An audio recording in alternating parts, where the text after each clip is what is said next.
Praise the Lord. This is Pastor Conrad with our Bible study today. அன்புக்குரியவர்களே, நான் pastor Conrad பேசுகிறேன் வேத பாட நிகழ்ச்சிக்கு நேராய். The title of the Bible study is Be Empowered Through Your Union with Christ Jesus. தேவனோடு கூட இசைந்து இருப்பதினால் தேவ வல்லமையினால் நிறைந்த ஒரு வாழ்க்கை. You are a spirit being, you have a soul, and you live in a body. நீங்க ஆவியாகிய மனிதன், உங்களுக்கு ஒரு ஆத்துமாவும் ஒரு சரீரமும் உண்டு. When you receive Jesus Christ as Savior, your spirit being is created brand new. நீங்க இயேசுவை நீங்கள் சொந்த இரட்சகராக ஏற்றுக்கொள்ளும் பொழுது உங்களுடைய ஆவியான மனிதன் புதிய மனிதனாக மாற்றப்படுகிறான். At that time, the Spirit of God comes to live on the inside of you and will never leave you. அப்பொழுது தேவ ஆவியானவர் உங்களுள் வந்து அவர் உங்களை விட்டு விலகாத தேவனாய் அவர் காணப்படுகிறார். You will, for the rest of your life, you will have the Spirit of God living in your spirit every day. உங்கள் வாழ்நாள் முழுவதும் தேவ ஆவியானவர் உங்களுக்குள் வாசம் பண்ணுகிறார். அவர் உங்களை விட்டு விலகுவதே இல்லை.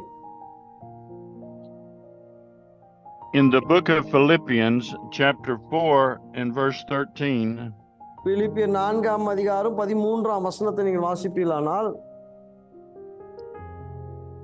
in the King James Bible, it says, I can do all things through Christ who strengthens me. புதிய கிங் ஜேம்ஸ் வெர்ஷன்ல பார்க்கும்போது வசனம் இப்படி சொல்லுகிறது, என்னை பலப்படுத்துகிற கிறிஸ்துவினால் எல்லாவற்றையும் செய்ய எனக்கு பலன் உண்டு என்று வாசிக்கிறோம்.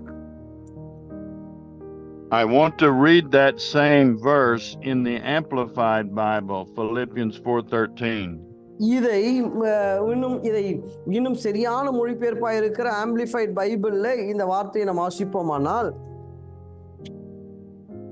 it says, I have strength for all things through Christ Jesus. இங்கே இந்த ஆம்பிளிஃபைட் பைபிள்ல இது எப்படி எழுதப்பட்டிருக்குன்னா, எல்லாவற்றையும் செய்ய இயேசுவினால் எனக்கு பலன் உண்டு என்று இந்த வசனம் சொல்லுகிறது. He empowers me. He gives me his strength. அவர் என்னை அவருடைய பலத்தினாலே அவர் என்னை நிரப்புகிறார். It says, I am ready for anything and equal to anything. அவர் எதைக்கும் என்னோடு கூட சார்ந்து அவரை சார்ந்து நான் வாழ அவர் என்னோடு கூட இருக்கிறார். Through my union with Christ Jesus. அவரோடு கூட நான் ஐக்கியப்பட்டு அவரோடு இசைந்து இருப்பதினாலே. It says he infuses inner strength into me. அவர் எனக்குள் தம்முடைய பலத்தை எனக்குள் வைத்திருக்கிறார். It says I am self-sufficient in Christ's sufficiency. நான் பூரணனாய் இருக்கிறேன் கிறிஸ்துவின், அவர் எனக்குள் இருக்கிற கிறிஸ்துவின் நாமத்திலே குறைவற்றவனாக பூரணனாய் நான் காணப்படுகிறேன். God knows that we are no match for the devil in our human strength. ஆண்டவருக்கு தெரியும் மனுஷனால் இது கூடாத காரியம்தான். We must learn more who we are in Christ. கிறிஸ்துவுக்குள் நாம் யார் என்பதை இன்னும் நாம் கற்றுக்கொள்ள வேண்டும்.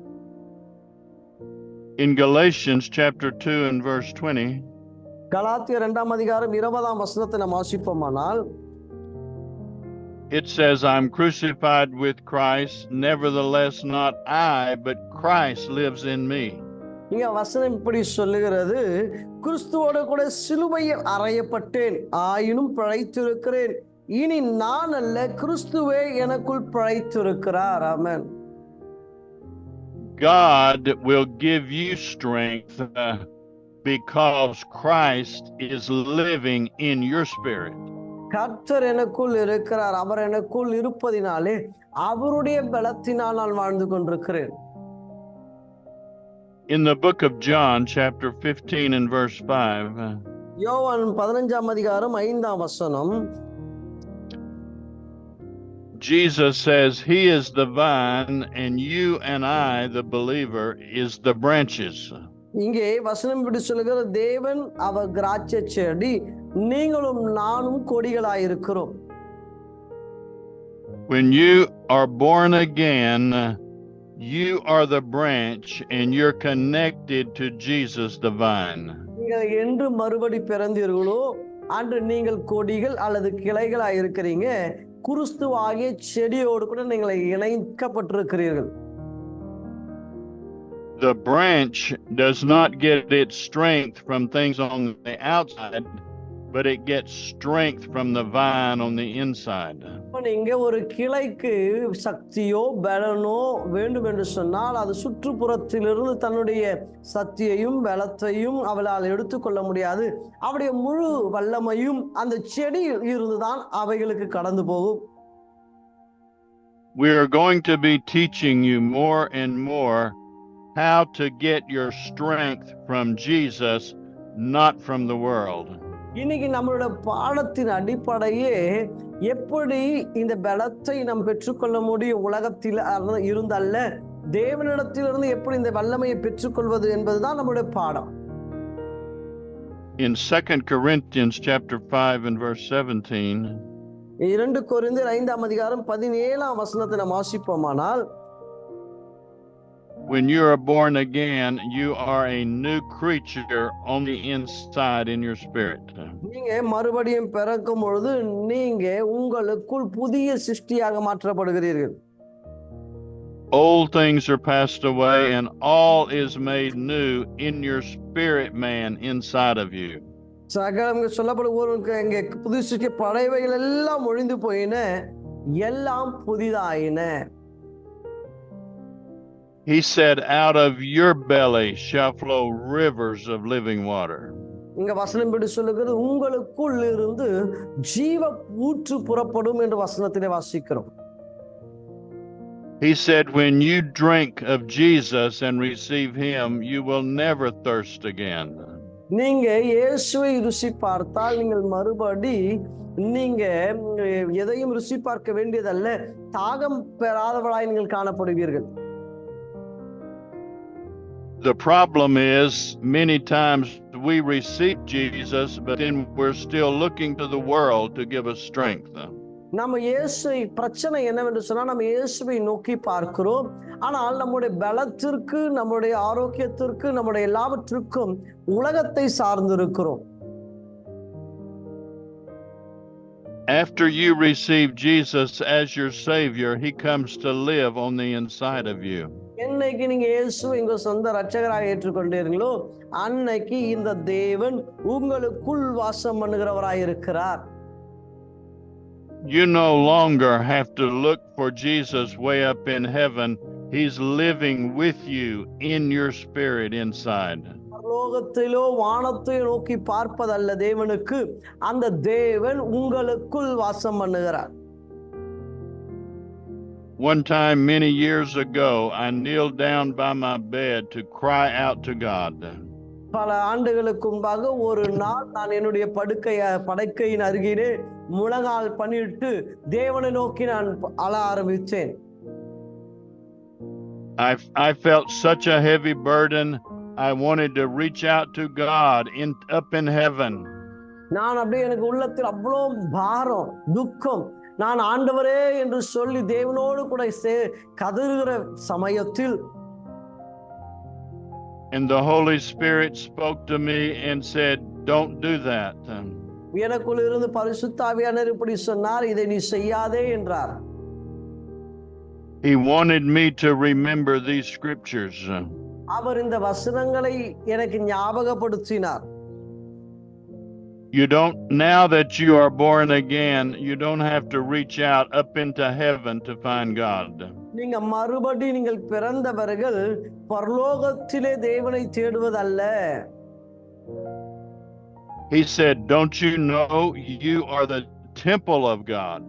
ஆண்டவர் என்னை பார்த்து சொன்னா, உனக்கு தெரியாதா நீ தேவனுடைய ஆலயமாய் இருக்கிறீர் என்று உனக்கு தெரியாதா என்றார். He said, I shall be with you and I shall be in you. நான் உன்னோடு கூட இருக்கிறேன், நான் உனக்குள் இருக்கிறேன் என்று தேவன் சொன்னார்.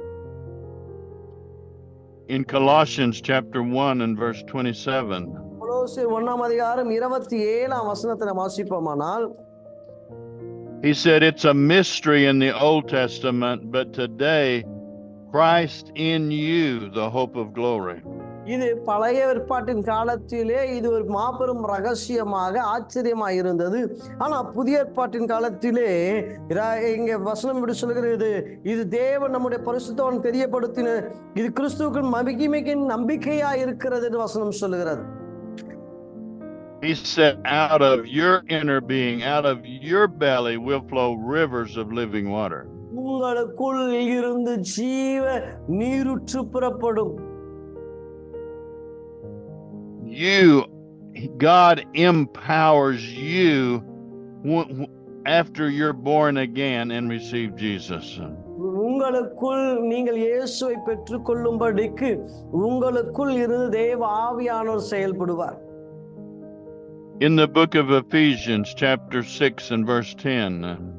எபேசியர் 6ஆம் அதிகாரம் 10ஆம் வசனம். It says, be strong in the Lord and in the power of his might. அங்க வசனம் சொல்லுகிறது, கர்த்தரிலும் அவருடைய சத்துவத்தின் வல்லமையிலும் பலப்படுங்கள். You're not going to be strong in your strength, but you are going to be strong in the strength of Jesus. உங்களுடைய பலத்தினால் நீங்கள் பலப்பட முடியாது, ஆனால் கிறிஸ்துவின் பலத்தினால் நீங்கள் பலப்பட முடியும். The Amplified Bible in that scripture says, draw your strength from Jesus. அங்கே ஆம்பிளிஃபைட் வேதாகமத்திலே இந்த வசனத்தை எப்படி மொழிபெயர்த்திருக்கிறார்கள் என்று சொன்னால், உங்களுடைய வல்லமையை உங்களுடைய பலத்தை இயேசுவிடத்திலிருந்து எடுத்துக்கொள்ளுங்கள் என்று வாசிக்கிறோம். It says to be empowered through your union with Christ Jesus. இயேசுவோடு கூட ஐக்கியப்பட்டு இருப்பதன் மூலமாக தேவ பலனை உங்க பலனை நீங்கள் பெற்றுக்கொள்ளுங்கள் என்று வசனம் சொல்லுகிறது. Greater is he that is in you than he that is in the world. உலகத்தில் உள்ளவனை பார்க்கிலும் உங்களுக்குள் இருக்கிறவர் பெரியவராய் இருக்கிறார். The devil will tell you how many mistakes that you've made in your life. பிசாசு சொல்லுவான், நீங்கள் எத்தனை தவறை நீங்கள் செய்திருக்கிறீர்கள் என்று பிசாசு சொல்லுவான். But you are not depending on your human righteousness. ஆனால் நீங்க மனுஷீக நீதியிலே நீங்கள் வாழ்கிறவர்கள் அல்ல. God is a perfect God, but he will use imperfect vessels. கர்த்தர் பூரணமானவர் தேவன், ஆனால் பூரணமற்ற நிறையற்றவர்களை தம்முடைய மகிமைக்கென்று அவர் பயன்படுத்துகிற தேவனாயிருக்கிறார். You and I are no match for the devil in our human strength. நீங்களும் நானும் உங்களுடைய பலத்தினாலும் என்னுடைய பலத்தினாலும் பிசாசுக்கு நிகராய் நம்மளால் நிற்கவே முடியாது. But when you're born again, Jesus gives you the right and power of attorney to use his name. ஆனால் நீங்கள் என்று ரட்சிக்கப்படுகிறீர்களோ அன்னைக்கு இயேசு தம்முடைய நாமத்தின் வல்லமையை அவர் உங்களுக்கு கொடுக்கிறார். What does this power of attorney mean? இந்த தேவ வல்லமையின் அடையாளம் என்றால் என்ன? How much power is there in the name of Jesus? இயேசுவின் நாமத்திலே எவ்வளவு வல்லமை உண்டு? Jesus said, all authority is given me in heaven, in earth, and under the earth. இயேசு சொல்லுகிறார், வானத்திலும் பூமியிலும் பூமி கீழுள்ள எல்லாவற்றுக்கும் மேலாக இயேசுவின் நாமத்திற்கு அதிகாரம் உண்டு. He said in Luke 10:19, I give you authority over all the ability of the devil. லூக்கா 10:19 வாசிக்கும் பொழுது, பிசாசின் சகல தந்திரங்களின் மேலும் அவருடைய அதிகாரின் மேலும் நான் உங்களுக்கு அதிகாரம் தருகிறேன் என்றார். Philippians chapter 2 verses 9 through 11. பிலிப்பியர் 2ஆம் அதிகாரம் 9 to 11 வரைக்கும் நாம் வாசிப்போமானால், it tells us the name of Jesus is above every name that's on the earth. இங்கே வேத வசனம் சொல்லுகிறது இயேசுவின் நாமம் எல்லா நாமத்திற்கும் மேலான நாமமாய் உடையதாய் இருக்கிறது. In the book of John chapter 14, யோவான் 14ஆம் அதிகாரம், he tells us, whatever you ask in my name, I will do it. யோவான் 14 வாசிக்கும் போது, என் நாமத்தினால் நீங்கள் எதை கேட்டாலும் அதை நான் செய்வேன் என்று நம்மால் வாசிக்க முடியும். In that scripture, the word ask means to demand what is rightfully yours. இங்கே கேளுங்கள், கேட்கிறது என்ற அந்த வார்த்தையின் உண்மையான மொழிபெயர்ப்பு என்னவென்று சொன்னால், உங்களுக்குரியதை நீங்கள் பிடுங்கிக் கொள்ளும்படி, எடுத்துக்கொள்ளும்படி என்று அந்த வார்த்தை நமக்கு பொருள்படுகிறது. We are not demanding anything of God, but we are demanding the circumstances to bow to the name of Jesus. நாம் ஏதோ ஆண்டவர் அதை பிடுங்கிக் கொள்வோம், ஆண்டவர் அதை எடுத்துக்கொள்வோம் அல்ல, சத்துருவானவன் சூழ்நிலை நம்மிடத்திலிருந்து எடுத்துக்கொண்டதை பிடுங்கிக் கொள்ள, எடுத்துக்கொள்ள நமக்குரியதை எடுக்கத்தக்கதான அதிகாரத்தை கர்த்தர் நமக்கு கொடுத்திருக்கிறார். When you pray and speak things in the name of Jesus, Jesus said, I will do it. He will come right there to do it. இயேசுவை நீங்க நோக்கி பார்த்தால் போதும், நீங்க இயேசு உங்கள் மத்தியிலே இருக்கிறவர், அவர் உங்களுக்கு அற்புதம் செய்யும்படியாய் அவர் கடந்து வருவார். Even a brand new Christian, as soon as they're born again, they have the power of attorney to use the name of Jesus. பாருங்க, புதிய கிறிஸ்தவனாய் இருக்கட்டும், அவருக்கு ஒருவன் இப்பதான் இயேசுவை ஏற்றுக்கொண்டான் கூட, அவன் இயேசுவின் நாமத்தின் மேல் இருக்கிற அதிகாரத்தை அவனுக்கு பயன்படுத்த அவனுக்கு தேவன் கிருபை பாராட்டி இருக்கிறார். In the book of Mark chapter 16, mark 16ஆம் அதிகாரம், he said, to the believers, in my name you will cast out devils. அங்கே இயேசு சீஷர்களை பார்த்து சொல்கிறாங்க, என்னுடைய நாமத்தினால் பிசாசுகளை துரத்துவீர்கள். He did not say this is for pastors and preachers. He said this is for every believer. இதை இயேசு இப்படி சொல்லல, இதெல்லாம் பாஸ்டருக்குரியது, இதெல்லாம் அப்போஸ்தலருக்குரியது என்று சொல்லல, எல்லா விசுவாசிகளுக்குரியது என்றுதான் அங்க வேதம் சொல்லுகிறது. The believer has the power of attorney to cast strife out of their home. ஒவ்வொரு விசுவாசிகளுக்கும் அவருடைய வீட்டிலே அசைவாடுகிற வஞ்சகத்தின் ஆவிகளை துரத்துகிற அதிகாரத்தை கர்த்தர் அவளுக்கு கொடுத்திருக்கிறார். He said in the book of Ephesians chapter 6, எபேசியர் 6ஆம் அதிகாரம், put on the whole armor of God. அங்கே வசனம் சொல்லுகிறது, ஆண்டவருடைய சர்வாயுத வர்க்கத்தை தரித்துக் கொள்ளுங்கள். And he tells you and me to take the shield of faith.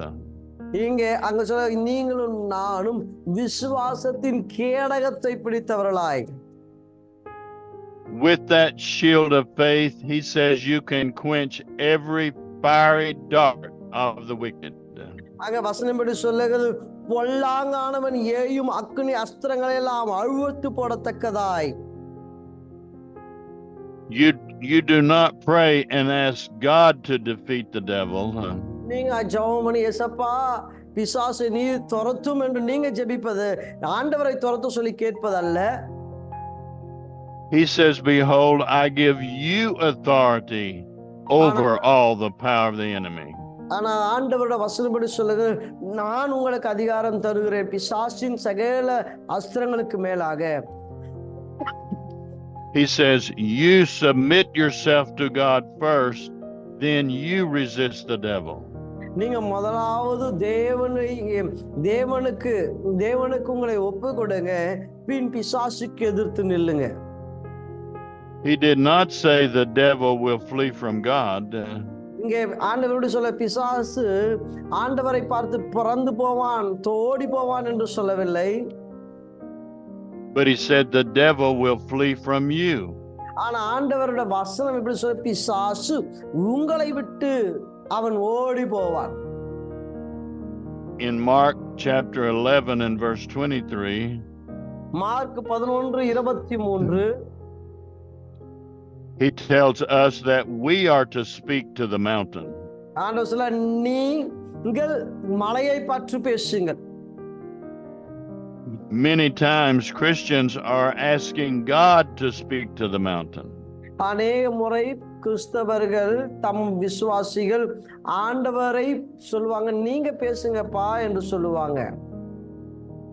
But he says, I give you authority to speak to the mountain in the name of Jesus. ஆனால் இயேசு சொல்லுகிறாங்க, நான் உனக்கு அதிகாரம் கொடுத்திருக்கிறேன், இந்த மலையை பார்த்து பேசுகிற அதிகாரத்தை நான் உனக்கு கொடுத்திருக்கிறேன். We call this the authority of the believer. இது விசுவாசிகளின் அதிகாரமாய் இருக்கிறது. In the name of Jesus, he says you can cast out demons. நீங்க இயேசுவின் நாமத்தில் உள்ள அதிகாரத்தினால் பிசாசுகளை துரத்த முடியும். That means you can tell the devil to take his hand off of your finances. அப்படியானால் நீங்க பிசாசை பார்த்து சொல்ல முடியும், உங்க பொருளாதாரத்தின் மேல் கரத்தை வைத்திருக்கிற பிசாசே இயேசுவின் நாமத்திலே விலகி போ என்று உங்களால் சொல்ல முடியும். Many times the problems are coming from the attack of the devil. பல முறை பிரச்சனைகள் எப்படி வருகிறது என்று சொன்னால், பிசாசுடைய வல்லமையினாலும் பிசாசுடைய போராட்டங்களினால் தான் பிரச்சனை வருகிறது. He said, I give you authority over all the ability of the devil, and nothing shall hurt you. ஆனா ஆண்டவர் சொல்லுகிறாங்க, நான் பிசாசின் சகல காரியங்களின் மேல் உனக்கு அதிகாரத்தை தருகிறேன், ஒன்றும் உன்னை சேதப்படுத்த முடியாது. If the believer doesn't do something about the devil, then there's nothing God can do about it. விசுவாசிகள் அவங்க ஒன்னும் பிசாசுக்கு விரோதமாய் கிரியை செய்யாமல் இருந்தால் ஆண்டவரும் உங்களுக்காக ஒன்றும் செய்ய முடியாது. Jesus has that authority, but he has given that authority to the believer on the earth. இயேசுவுக்கு இருந்த அதிகாரத்தை இயேசு தம்முடைய விசுவாசிகளுக்கு, தம்முடைய பிள்ளைகளுக்கு அந்த அதிகாரத்தை கொடுத்தார். The title of our lesson today is Be Empowered Through Your Union with Jesus. இங்கே தேவனோடு கூட இசைந்து வாழ்வதின் மூலமாக தேவ வல்லமையை பெற்றுக்கொள்ளுங்கள் என்பதுதான் நம்முடைய வேத பாடத்தின் தலைப்பாய் இருக்கிறது. The Bible says when you're joined to him, your spirit and the spirit of God are like one spirit. நீங்க தேவனோடு கூட நீங்க இணையும் போது உங்களுடைய ஆவியும் தேவனுடைய ஆவியும் ஒன்றாய் இருக்கும். Greater is he that's in you than he that's in the world. உங்க உலகத்தில் உள்ளவனை பார்க்கிலும் உங்களுக்குள் இருக்கிறவர் பெரியவராய் இருக்கிறார். When you are born again, the Spirit of God lives in your spirit and never leaves you. நீங்க மறுபடி பிறக்கும் பொழுது தேவ ஆவியானவர் உங்கள் ஆவியாலே அல்லது உங்களோடு கூட இருக்கிறார், உங்களுக்குள் இருக்கிறார். அவர் உங்களை விட்டு விலகுவதே இல்லை. It is important to spend time worshiping and praising God. முக்கியம் நீங்க ஆண்டவரை ஆராதிப்பதும் ஆண்டவரோடு கூட நேரத்தை செலவிடுவதும் உங்களுடைய வாழ்க்கையில பிரதானமான காரியமாய் இருத்தல் அவசியம். Sometimes we don't need to be praying and asking God for things. We just need to worship him. நீங்க சில சமயத்திலே ஆண்டவரை பார்த்து ஆண்டவரை ஜெபிக்க கூட வேண்டாம், நீங்கள் ஆண்டவரை ஆராதித்தாலே போதும். The more we worship him and praise him and thank him, then the stronger he will become on the inside of us. எவ்வளவுக்கு எவ்வளவு தேவனை ஆராதிக்கிறீர்களோ, எவ்வளவுக்கு எவ்வளவு தேவனை மகிமைப்படுத்துகிறீர்கள், அவ்வளவுக்கு அவ்வளவு தேவன் உங்களுக்குள் பலப்பட்டவராய் காணப்படுவார். Many times people are healed and delivered from the enemy while they are worshiping and praising God. பல முறை சத்துருக்கள் பின்னிட்டு ஓடுவதற்கு அடிப்படையாய் இருந்தது தேவனுடைய பிள்ளைகள் தேவனை ஆராதித்ததே.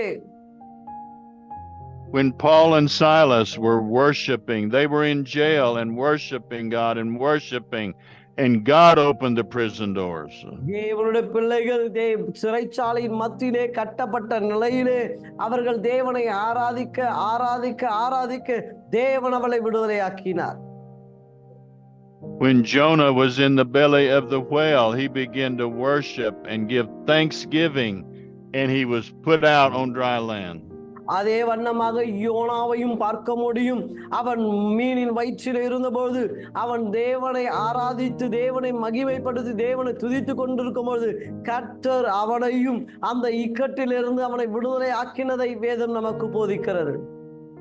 Sometimes we don't know just what to say or just how to pray, but we can worship God.